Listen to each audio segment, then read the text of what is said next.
بسم اللہ الرحمن الرحیم۔ سیرت النبی اور ہماری زندگی پارٹ نمبر 2۔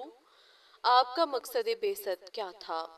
صحابہ کرام کا یہ حال تھا کہ نہ جلوس ہے نہ جلسہ ہے، نہ چراغاں ہے نہ جھنڈی ہے، نہ سجاوٹ ہے، لیکن ایک چیز ہے، وہ یہ کہ سرکار دو عالم صلی اللہ علیہ وآلہ وسلم کی سیرت طیبہ زندگیوں میں رچی ہوئی ہے۔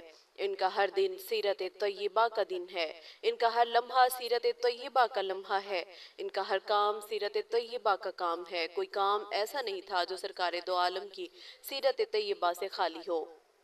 چونکہ وہ جانتے تھے کہ سرکار دو عالم اس لیے دنیا میں تشریف نہیں لائے تھے کہ اپنا دن منوائیں اور اپنی تعریفیں کرائیں، اپنی شان میں قصیدے پڑھوائیں۔ خدا نہ کرے اگر یہ مقصود ہوتا تو جس وقت کفار مکہ نے آپ کو یہ پیشکش کی تھی کہ اگر آپ سردار بننا چاہتے ہیں تو ہم آپ کو اپنا سردار بنانے کے لیے تیار ہیں۔ اگر آپ مال و دولت کے طلبگار ہیں تو مال و دولت کے ڈھیر آپ کے قدموں میں لانے کے لیے تیار ہیں۔ اگر آپ حسن و جمال کے طلبگار ہیں تو عرب کا منتخب حسن و جمال آپ کی خدمت میں نظر کیا جا سکتا ہے، بشرط یہ کہ آپ اپنی تعلیمات کو چھوڑ دیں اور یہ دعوت کا کام چھوڑ دیں۔ اگر آپ صلی اللہ علیہ وآلہ وسلم کو یہ چیزیں مطلوب ہوتی تو آپ ان کی اس پیشکش کو قبول کر لیتے، سرداری بھی ملتی، روپیہ پیسہ بھی مل جاتا، دنیا کی ساری نعمتیں حاصل ہو جاتی۔ لیکن سرکار دو عالم صلی اللہ علیہ وآلہ وسلم نے فرمایا، اگر تم میرے ایک ہاتھ میں آفتاب اور ایک ہاتھ میں مہتاب بھی لا کر رکھ دو گے تب بھی میں اپنی تعلیمات سے ہٹنے والا نہیں ہوں۔ کیا آپ دنیا میں اس لیے تشریف لائے تھے کہ لوگ میرے نام پر عید میلاد النبی منائیں؟ بلکہ آپ کے آنے کا منشا وہ ہے جو قرآن کریم نے اس آیت میں بیان فرمایا کہ لَقَدْ كَانَ لَكُمْ فِي رَسُولِ اللَّهِ أُسْوَةٌ حَسَنَةٌ لِمَنْ كَانَ يَرْجُو اللَّهَ وَالْيَوْمِ الْآخِرِ وَذَكَرَ اللَّهَ كَثِيرًا۔ سورة الأحزاب آیت نمبر 21۔ یعنی ہم نے نبی صلی اللہ علیہ وآلہ وسلم کو تمہارے پاس بہترین نمونہ بنا کر بھیجا ہے تاکہ تم ان کی نقل اتارو، اور اس شخص کے لیے بھیجا ہے جو اللہ پر ایمان رکھتا ہو اور یوم آخرت پر ایمان رکھتا ہو اور اللہ کو کثرت سے یاد کرتا ہو۔ انسان نمونے کا محتاج۔ سوال یہ پیدا ہوتا ہے کہ نمونے کی کیا ضرورت ہے؟ اس لیے کہ اللہ تعالیٰ نے اپنی کتاب نازل فرما دی تھی، ہم اس کو پڑھ کر اس کے احکام پر عمل کر لیتے۔ بات دراصل یہ ہے کہ نمونے بھیجنے کی ضرورت اس لیے پیش آئی کہ انسان کی فطرت اور جبلت یہ ہے کہ صرف کتاب اس کی اصلاح کے لیے اور اس کو کوئی فن، کوئی علم و ہنر سکھانے کے لیے کافی نہیں ہوتی، بلکہ انسان کو سکھانے کے لیے کسی مربی کے عملی نمونے کی ضرورت ہوتی ہے۔ جب تک نمونہ سامنے نہیں آئے گا اس وقت تک محض کتاب پڑھنے سے کوئی علم اور کوئی فن نہیں آئے گا۔ یہ چیز اللہ تعالیٰ نے اس کی فطرت میں داخل فرمائی ہے۔ ڈاکٹر کے لیے ہاؤس جاب کیوں لازم؟ ایک انسان اگر یہ سوچے کہ میڈیکل سائنس پر کتابیں لکھی ہوئی ہیں، میں ان کتابوں کو پڑھ کر دوسروں کا علاج شروع کر دوں۔ وہ پڑھنا بھی جانتا ہے، سمجھدار بھی ہے، ذہین بھی ہے، اور اس نے کتابیں پڑھ کر علاج شروع کر دیا تو وہ سوائے قبرستان آباد کرنے کی کوئی اور خدمت انجام نہیں دے گا۔ چنانچہ دنیا بھر کا قانون یہ ہے کہ اگر کسی شخص نے MBBS کی ڈگری حاصل کر لی، اس کو اس وقت تک عام پریکٹس کرنے کی اجازت نہیں جب تک وہ ایک مدت تک ہاؤس جاب نہ کرے، اور جب تک کسی ہسپتال میں کسی ماہر ڈاکٹر کی نگرانی میں عملی نمونہ نہیں دیکھے گا اس وقت تک صحیح ڈاکٹری نہیں کر سکتا، اس لیے کہ اس نے اب تک بہت سی چیزوں کو صرف کتاب میں پڑھا ہے، ابھی اس کے عملی نمونے اس کے سامنے نہیں آئے۔ اب مرض کتابی تفصیل کے ساتھ اس کی عملی صورت مریض کی شکل میں دیکھ کر اسے صحیح معنی میں علاج کرنا آئے گا۔ اس کے بعد اس کو عام پریکٹس کی اجازت دے دی جائے گی۔ کتاب پڑھ کر قورمہ نہیں بنا سکتے۔ کھانے پکانے کی کتابیں بازار میں چھپی ہوئی موجود ہیں اور ان میں ہر چیز کی ترکیب لکھی ہوئی ہے کہ بریانی اس طرح بنتی ہے، پلاؤ اس طرح بنتا ہے، کباب اس طرح بنتے ہیں، قورمہ اس طرح بنتا ہے۔ اب ایک آدمی ہے جس نے آج تک کبھی کھانا نہیں بنایا، کتاب سامنے رکھ کر اور اس میں ترکیب پڑھ کر قورمہ بنا لے، خدا جانے وہ کیا چیز تیار کرے گا۔ ہاں، اگر کسی استاد اور جاننے والے نے اس کو سامنے بٹھا کر بتلایا، دیکھو قورمہ اس طرح بنتا ہے، اور اس کی عملی تربیت دے دی، پھر وہ شاندار طریقے سے بنا لے گا۔ تنہا کتاب کافی نہیں۔ معلوم ہوا اللہ تعالیٰ نے انسان کی فطرت یہ رکھی ہے کہ جب تک کسی مربی کا عملی نمونہ اس کے سامنے نہ ہو اس وقت تک وہ صحیح راستے پر، صحیح طریقے پر نہیں آ سکتا، کوئی علم و فن صحیح طور پر نہیں سیکھ سکتا۔ اس واسطے اللہ نے انبیاء علیہ السلام کا جو سلسلہ جاری فرمایا وہ در حقیقت اسی مقصد کو بتانے کے لیے تھا کہ ہم نے کتاب تو بھیج دی، لیکن تنہا کتاب تمہاری رہنمائی کے لیے کافی نہ ہوگی جب تک اس کتاب پر عمل کرنے کے لیے نمونہ تمہارے سامنے نہ ہو۔ اس لیے قرآن کریم یہ کہہ رہا ہے کہ ہم نے حضور صلی اللہ علیہ وآلہ وسلم کو اس غرض کے لیے بھیجا ہے کہ تم یہ دیکھو کہ یہ قرآن کریم تو ہماری تعلیمات ہیں اور یہ نبی ہماری تعلیمات پر عمل کرنے کا نمونہ ہے۔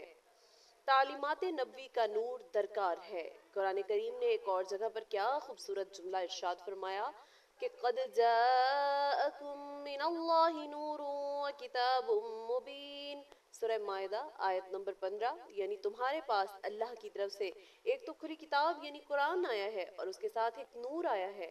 اس سے اشارہ اس بات کی طرف کر دیا کہ اگر کسی کے پاس کتاب موجود ہے اور کتاب میں سب کچھ لکھا ہوا ہے لیکن اس کے پاس روشنی نہیں ہے، نہ سورج کی روشنی ہے، نہ دن کی روشنی، نہ بجلی کی روشنی، نہ چراغ کی روشنی، بلکہ اندھیرا ہے، اس لیے آپ روشنی کے بغیر اس کتاب سے فائدہ نہیں اٹھا سکتا۔ اسی طرح اگر دن کی روشنی موجود ہے، بجلی کی روشنی موجود ہے لیکن آنکھ کی روشنی نہیں ہے، تب بھی کتاب سے فائدہ نہیں اٹھا سکتا۔ لہٰذا جس طرح روشنی کے بغیر کتاب سے فائدہ نہیں اٹھایا جا سکتا، اسی طرح ہم نے قرآن کریم کے ساتھ محمد الرسول اللہ صلی اللہ علیہ وسلم کی تعلیمات کا نور بھیجا ہے۔ جب تک تعلیمات کا یہ نور تمہارے پاس نہیں ہوگا، تم قرآن کریم نہیں سمجھ سکو گے اور اس پر عمل کرنے کا طریقہ تمہیں نہیں آئے گا۔ حضور صلی اللہ علیہ وآلہ وسلم کی تعلیمات سراپے نور ہیں۔ اب بعض نااہل اور ناقدر شناس لوگ اس آیات کا یہ مطلب نکالتے ہیں کہ حضور صلی اللہ علیہ وآلہ وسلم ذاتی اعتبار سے بشر نہیں تھے بلکہ نور تھے۔ ارے یہ تو دیکھو، یہ بجلی کا نور، یہ ٹیوب لائٹ کا نور، حضور کی تعلیمات کے نور کیا حیثیت رکھتا ہے؟ در حقیقت اس آیت میں یہ بتلانا ہے کہ حضور صلی اللہ علیہ وآلہ وسلم جو کچھ تعلیم دے رہے ہیں یہ وہ نور ہے جس کے ذریعے تم کتاب مبین پر صحیح عمل کر سکو گے، اور اس نمونہ کے بغیر تمہیں صحیح طرح عمل کرنے میں دشواری ہوگی۔ اللہ تعالیٰ نے آپ کو اس لیے مبعوث فرمایا کہ آپ کی تعلیمات کا نور کتاب اللہ کی عملی تشریح کرے گا، یہ تمہیں تربیت دے گا اور تمہارے سامنے ایک عملی نمونہ پیش کر کے دکھائے گا کہ یہ دیکھو اللہ کی کتاب پر اس طرح عمل کیا جاتا ہے۔ اور اب ہم نے حضور صلی اللہ علیہ وآلہ وسلم کی ذات کو ایک مکمل اور کامل نمونہ بنا دیا۔ یہ ایسا نمونہ ہے کہ انسانیت اس کی نظیر پیش کرنے سے عاجز ہے، اور یہ نمونہ اس لیے بھیجا کہ تم اس کو دیکھو، اس کی نقل اتارو، تمہارا کام بس یہی ہے۔ آپ کی ذات ہر شعبہ زندگی کا نمونہ تھی۔ اگر تم باپ ہو تو یہ دیکھو کہ فاطمہ کے باپ صلی اللہ علیہ وآلہ وسلم کیا کرتے تھے۔ اگر تم شوہر ہو تو یہ دیکھو کہ عائشہ اور خدیجہ کے شوہر صلی اللہ علیہ وآلہ وسلم کیا کرتے تھے۔ اگر تم حاکم ہو تو یہ دیکھو کہ مدینہ کے حاکم صلی اللہ علیہ وآلہ وسلم نے کس طرح حکومت کی۔ اگر تم مزدور ہو تو یہ دیکھو کہ مکہ کی پہاڑیوں پر بکریاں چرانے والے مزدور کیا کرتے تھے۔ اگر تم تاجر ہو تو یہ دیکھو کہ سرکار دو عالم نے شام کی تجارت میں کیا طریقہ اختیار کیا۔ آپ نے تجارت بھی کی، زراعت بھی کی، مزدوری بھی کی، سیاست بھی کی، معیشت بھی کی، زندگی کا کوئی شعبہ نہیں چھوڑا جس میں حضور پاک کی ذات نمونہ کے طور پر موجود نہ ہو۔ بس تم اس نمونے کو دیکھو، اس کی پیروی کرو۔ اسی مقصد کے لیے ہم نے نبی کو بھیجا ہے۔ اس لیے نہیں بھیجا کہ آپ کا یوم پیدائش منایا جائے، اس لیے نہیں بھیجا کہ آپ کا جشن منا کر یہ سمجھ لیا جائے کہ ہم نے تو ان کا حق ادا کر دیا، بلکہ اس لیے بھیجا کہ ان کی ایسی اتباع کرو جیسی صحابہ کرام نے اتباع کر کے دکھائی۔ مجلس کا ایک ادب۔ صحابہ کرام کو ہر آن اس بات کا دھیان تھا کہ حضور صلی اللہ علیہ وآلہ وسلم کی اتباع کس طرح ہو۔ صحابہ کرام ویسے ہی صحابہ کرام نہیں بن گئے۔ سنیے، ایک مرتبہ حضور صلی اللہ علیہ وآلہ وسلم مسجد نبوی میں خطبہ دے رہے تھے۔ خطبہ کے دوران آپ نے دیکھا کہ کچھ لوگ مسجد کے کناروں پر کھڑے ہوئے ہیں، جیسا کہ آج کل بھی آپ نے دیکھا ہوگا کہ جب کوئی تقریر یا جلسہ ہوتا ہے تو کچھ لوگ کناروں پر کھڑے ہو جاتے ہیں، وہ لوگ نہ تو بیٹھتے ہیں نہ جاتے ہیں۔ اس طرح کناروں پر کھڑا ہونا مجلس کے ادب کے خلاف ہے۔